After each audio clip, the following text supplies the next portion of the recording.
D'abord, je suis américain, je suis né à New York, grandi à Philadelphie, j'ai fait mes études à Madison, Wisconsin.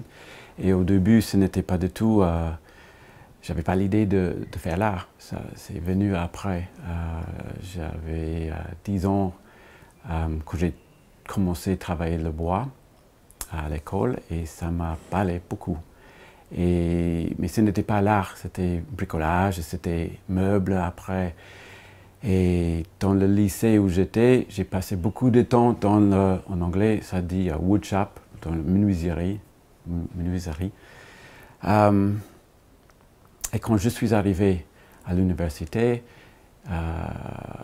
c'est un peu gauche-droite, mais finalement je me suis arrivé dans le Art Department of the University of Wisconsin pour faire ébéniste par sculpture. Mais petit à petit, j'ai bien vu que je voulais laisser tomber l'idée de function pour passer à autre chose. Et c'est là où j'ai commencé à apprendre. Après, j'ai continué mes études. Je suis allé à Florence parce que c'était le premier foire en Europe. Sur de billets aller. Je suis resté 1 an et demi. En revenant, je suis revenu à Philadelphie. Et le but, c'était d'y aller à New York. Et j'avais vraiment la chance de rencontrer un sculpteur américain très, très, très important qui s'appelle Mark DeSuvero. Il travaille l'acier de taille énorme. N'a rien à voir avec ce que je fais, mais l'âme de l'homme est énorme. Et on peut dire qu'on comprend beaucoup de choses à l'école et tout ça, mais ça n'a rien à voir avec 3 ans dans le monde d'un artiste de cette ampleur, largeur, largesse. Et c'est là, avec mes rencontres, que j'ai commencé à comprendre l'art et comment je voulais continuer ma vie artistique. Le processus de travail, c'est aussi un thème intéressant parce que ça n'existe pas.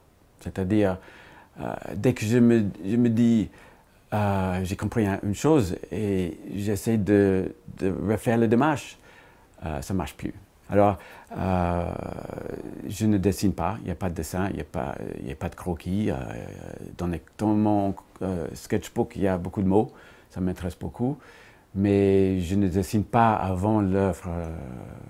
C'est plutôt un dessin en 3D, qui est une sorte de maquette, que j'ai agrandi, que je change, qui va peut-être aller au mur. Mais encore une fois, je ne peux pas généraliser sur comment je commence, parce que c'est tellement large, je n'ai pas de réponse. C'est une fois ça, une fois autre chose. Et si vous regardez bien l'œuvre, chaque pièce est différente. Il y a des choses qui ressemblent, mais il n'y a pas de série. Il y a titre pour chaque pièce. C'est vraiment, c'est comme chaque pièce était une sorte de personnage différent. Souvent, je me trouve face à moi-même, disant que ça a marché là, ça va marcher là aussi, et ça tombe alors complètement. Alors, c'est vraiment l'expérience la plus profonde, c'est que chaque pièce a sa propre vie. Il faut que je le comprenne. Et je dirige, je gère, mais il faut que je sois géré. Parce que si je gère trop et ça tombe dans une idée, ça tombe à l'eau. C'est plus ça. C'est une sorte de balance entre être gérant et être géré. Et en étant géré, c'est l'œuvre qu'il faut suivre, il faut que je sois sensible à ça. Ça arrive que je termine une pièce, je suis dans un espace et je vois autre chose. On peut se poser la question où on arrête l'œuvre, ça c'est toujours une question très ouverte. Je suis au maximum là. Pour moi, je crois qu'il y a beaucoup d'espace autour de chaque œuvre, mais je ne peux plus ajouter une pièce. J'ai des pièces à ajouter, mais je ne peux pas. Ça, c'est maximum. Je vois aucun espace à habiter par une autre pièce. C'est plein. C'est limite là. Je ne peux pas enlever et j'ai essayé d'ajouter. C'est bien d'ajouter pour voir où se trouve la limite. Mais après, ça ne m'intéresse pas du tout d'ajouter pour faire les bijoux au mur. Moi, pour moi, c'est plein. J'ai trouvé ce que je devais trouver pour arriver à un équilibre qui me convient, équilibre et tension qui me convient. Moi, je vois l'espace, je peux le voir comme une œuvre. Et même si en regardant bien, on regarde une salle, on voit déjà l'autre. On voit ce que va être. Et en retournant, on voit les lettres. Et ça, c'était aussi intéressant de jouer avec ce qu'on va voir et ce qu'on a vu. Et comment ça entre dans l'œil, dans la vision de l'espace où on se trouve, même si cette pièce n'est pas dans cet espace. Ça veut dire que quand je ne vois pas que chaque pièce, je vois la correspondance entre toutes les pièces dans la salle et même la pièce suivante. Quand je vois dans la grande pièce, quand tu entres, tu peux voir la petite pièce accrochée dans la salle derrière. Ça, c'est hyper important pour moi. Ça ajoute une pièce dans la grande salle qui n'est pas. Je n'arrête pas à l'œuvre, le titre fait partie de l'œuvre et je vais le manipuler comme je peux, quand je trouve. La pièce n'est pas terminée avant d'avoir trouvé les mots pour titrer la pièce. Des fois, j'ai la chance et je le trouve tout de suite, ou pendant, ou avant, mais souvent, c'est à la fin que, en comprenant la pièce, ou on essaie. Là, il faut que j'essaie à comprendre la pièce parce que faut trouver les mots justes et comment je vais le découper. Ça vient. Oui, c'est comme une œuvre en soi-même. Simplement, c'est très lié à l'objet. Je trouve qu'il y a une pièce, les traits noirs, qui s'appelle Duality Ismness. Ça n'existe pas.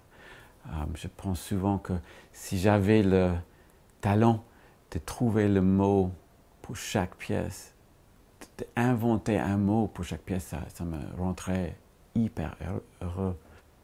J'aime bien que ça reste un peu flou. Pour ne pas signaliser trop une direction. Il y a le bois qui bouge, il y a le papier, tout est fin et précaire. Je trouve, j'aime beaucoup précaire. Il y a fragile et précaire. Des fois, je préfère précaire. Les choses vont tenir, il y a pas de problème, c'est pas comme ça va tomber. Mais moi aussi, j'ai l'impression, quand je les vois, il faut mieux rester loin pour les voir parce que ça donne l'impression que, waouh, on ne sait pas si c'est stable. C'est important, évidemment. J'aime bien aussi contrarier ça avec le bas d'acier qui est très solide, qui tient quelque chose qui est très flottant et en équilibre, qui saisit à un moment. C'est presque comme le temps à s'arrêter. Souvent, j'ai cette impression et j'aime beaucoup si les autres ont le même feeling. Que aujourd'hui, les choses se passent vite, trop vite, et on a l'habitude de gérer beaucoup de choses en même temps. Et j'aurais envie d'arrêter le temps, même si c'est juste 1 seconde, 2, 3. Ça, c'est énorme si ça peut se faire. La précarité des œuvres dans le sens visuel et c'est évidemment c'est souhaité mais je ne fais pas exprès, ça vient naturellement de moi.